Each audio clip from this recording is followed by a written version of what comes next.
Could your job be jeopardized by a robot? Not in the way you might think. We're not talking about automation replacing jobs, but rather the safety risks posed by automated robots in the workplace. At Tesla's Giga, Texas factory, a chilling incident unfolded.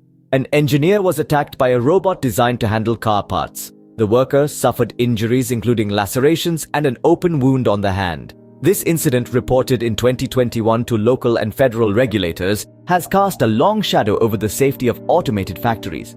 But the plot thickens. Allegations of underreported injuries at the factory have added fuel to the fire.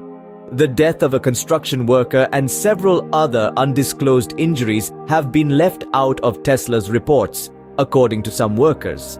These missing statistics could have a significant impact on Tesla's compliance with reporting requirements for tax incentives. In the heart of the tech world, a ticking time bomb lurks.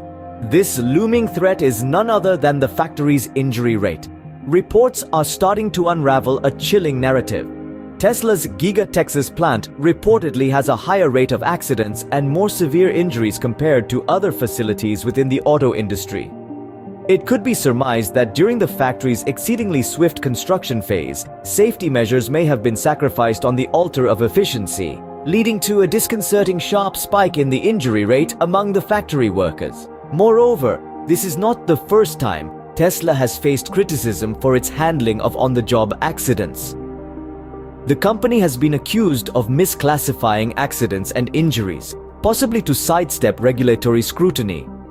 This history, coupled with the reported incidents at Giga, Texas, has heightened concerns about workplace safety practices and reporting accuracy at Tesla facilities. Situated in an unincorporated area known as Del Valle, the factory's location has also come under scrutiny. Despite often being described as Austin-based, Tesla received substantial tax breaks for choosing this less urban location. However, the company might face backlash for not meeting the reporting requirements associated with these incentives. In conclusion, the reported incidents and alleged underreporting of injuries at Tesla's Giga, Texas plant have triggered a wave of questions about the company's commitment to safety protocols and accurate reporting. These concerns, left unaddressed, could potentially undermine the trust placed in automated factories and prompt a re-evaluation of workplace safety for employees. The question remains, is Tesla doing enough to ensure the safety of its workers? Or are these incidents a sign of a larger problem in the world of automation? Only time will tell.